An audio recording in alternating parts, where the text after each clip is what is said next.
Share the love or die trying. KarmaZoo, a game for you, and you, and you. KarmaZoo is a joyful cooperative platformer where up to 10 random players team up and must combine the abilities of 50 different characters to win and complete a loop. KarmaZoo is about helping people, working together, and finding bliss in cooperation, even when things go wrong. Share unique moments and make real connections with completely random players online, thriving to harvest the most precious resource of all, sweet karma. The loop mode offers a series of increasingly challenging levels that adapt to the size of your team, the characters you play, and the perks you pick together. No two runs are ever quite the same. Be useful to score, stick together, help your teammates reach their goals. And what's more helpful than a little bit of self-sacrifice? Throw yourself on a spike and lay down an adorable little tombstone that others can use to cross safely. Every good thing you do, one way or another, earns you the precious karma you need to unlock new characters or abilities for future loops. Are you welcoming friends or family at home? Totem is an extra local game mode, perfect to be shared on a single screen. A tournament that pits up to 8 players against each other in a series of frantic quick-fire minigames. Available in 22 languages with cross-platform play and even private lobbies to enjoy both loops and totems with your friends online. KarmaZoo is coming to PC, PlayStation 5, Xbox Series S and X, and Nintendo Switch.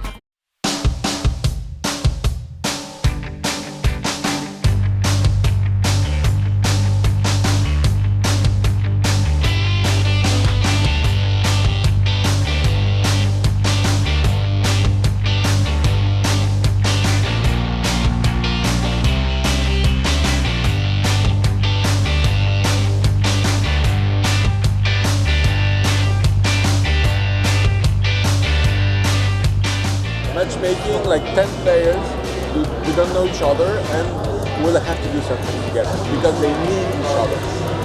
The other thing is that the only currency in the game is the karma.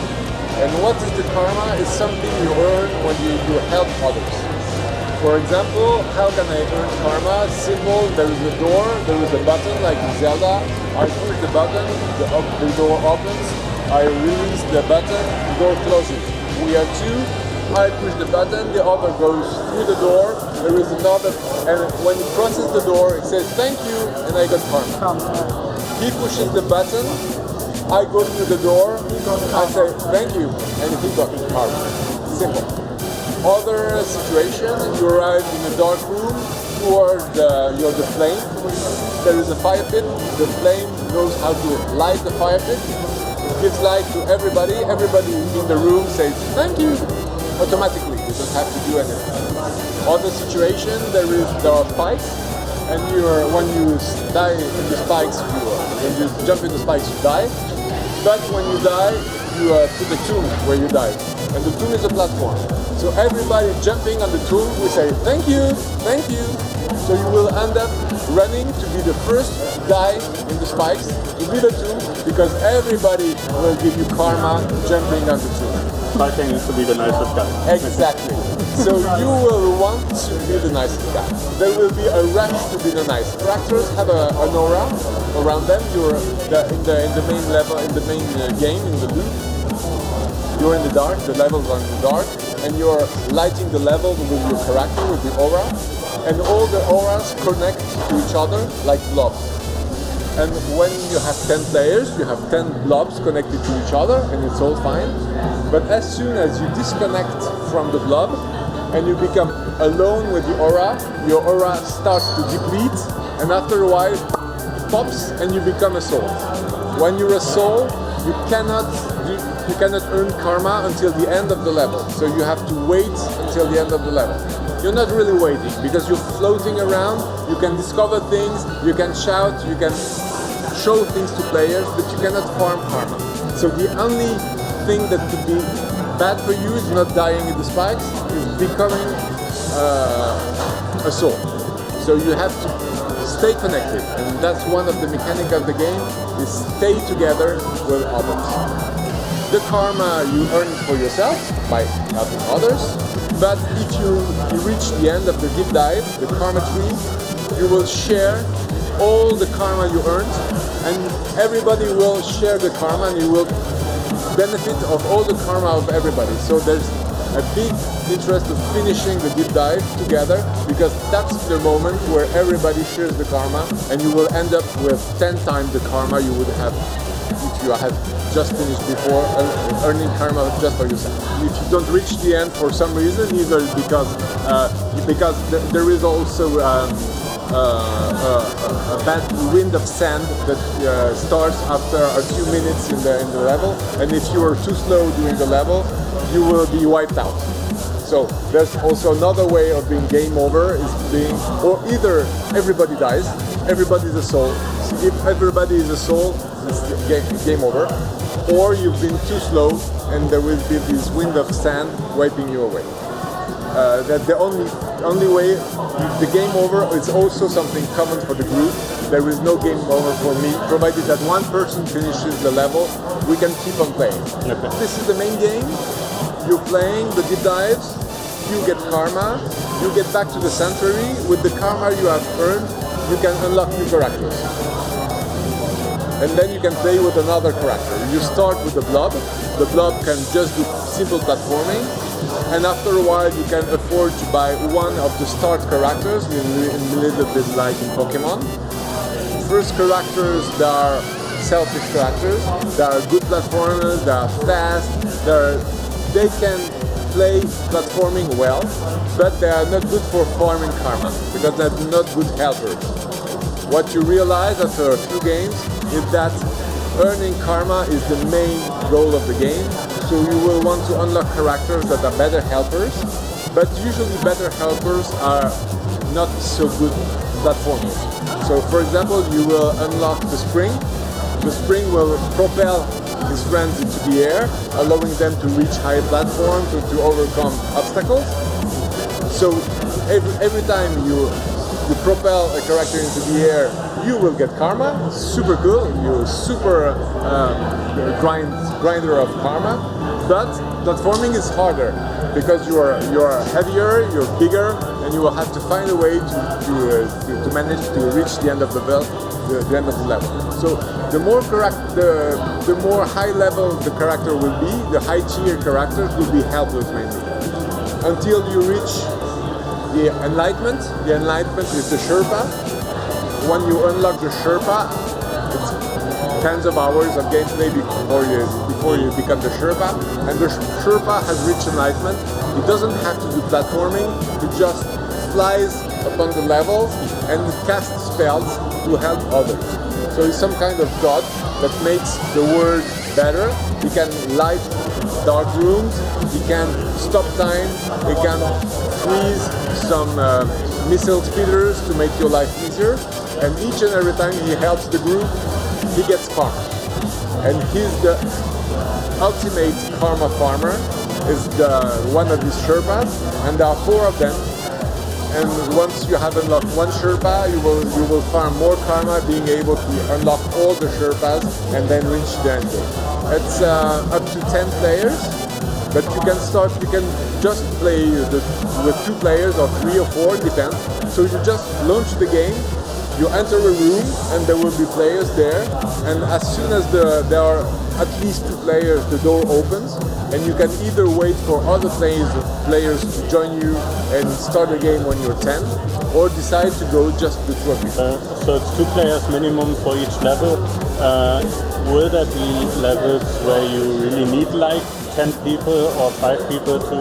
Of course, we have made more than 400 levels, and each level is tagged with the minimum number of players that allow to finish it, with the type of characters that are needed, because of course some levels require the cactus, some levels require the rat, and of course, so when you're playing, you don't have to care about that, you're just starting a game and play.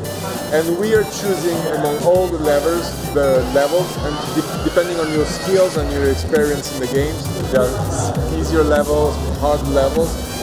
But what we want is to have a fresh experience for every player. You connect, you play, and you've got something that suits you, where you are the saver at some point, because you are needed at some point. Your special skill will be needed at least 2 or 3 times, and you will have the feeling that the game is always fresh, always new, because it's randomized, and you are new levels that will unlock while you're acquiring experience, acquiring karma, more skills, and depending on others who are connected, because at some point you never had the clover, and you end up being matchmade with the clover, and you discover there are some levels that are specific to the clover that can be played only when he is there, and that the same happens with all the characters. So the randomness also comes from the matchmaking, from the people who end up in the game. Can the game also local, or is it only online multiplayer? So this one, the mode that I explained to you, is the loop, is only online. There is no local multiplayer. But there is another mode. The game is on Switch, PS5, Xbox Series, and PC, Steam, and Epic Games. All cross-play, so everybody's in the same place. So provided that there are at least 5 players connected, you will be able to play a deep dive with 5 players on any console. But also you can join the closed beta, which is running for 3-4 months, I guess now, where we're organizing at certain days, certain hours. We're saying through Discord to people who subscribe, okay, let's meet tomorrow at between 7 and 9 p.m. and let's play together. And usually we have some hundreds of players, and we can now really feel what it is to play that game. But it still requires to be a community, people playing together, so it's not difficult to play on a venue like this one.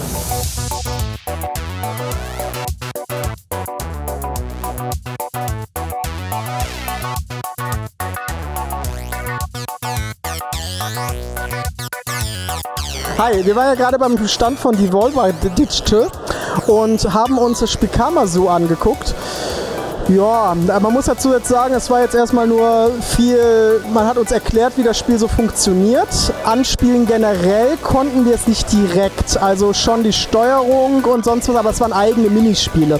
Denn das Spiel ist ein reines Online-Spiel, wo man quasi kooperativ mit verschiedenen Charakteren Jump'n'Run-Levels erledigen muss. Der Clou an dem Game ist, dass man halt verschiedene Fähigkeiten hat und man kriegt quasi Karmapunkte, deswegen der Name KarmaZoo, wenn man anderen Spielern hilft. Man wird also belohnt dafür zu helfen. Und in der Levelarchitektur kommen dann auch Momente, wo vielleicht nur einer oder der Erste, der kommt, helfen kann, weshalb es dann auch einen Kampf darum gibt, der Netteste oder der Erste zu sein, der den anderen hilft, so ein bisschen. Und das ganze Konzept klang sehr cool. Was wir anspielen konnten, waren aber jetzt eben nur so Minigames, die so ganz klassisch so Wettrennen oder irgendwie mit den verschiedenen Charakteren und ihren Spezialfähigkeiten war, was für mir auch sehr viel Spaß gemacht hat tatsächlich. Für mich ist es ein größerer Dämpfer, dass es halt ein pures, reines Online-Spiel ist. Ich weiß nicht, ob das tatsächlich nicht anders handelbar war. Aber so bin ich auf jeden Fall mal gespannt und werde mir vielleicht auch mal die Closed Beta angucken. Aber Jan, was sagst du denn dazu?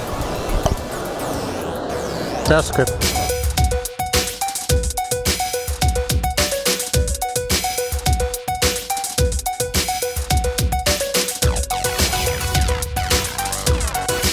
Hours of gameplay. At first you think it's a solo game, and it's like 10 more hours. Oh, okay, it's collaborating. Incredible. It was really the most important. Yeah, I guess.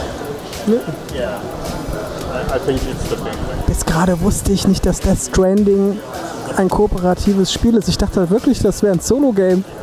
You can really have a nice experience with strangers. Exactly. But, yeah.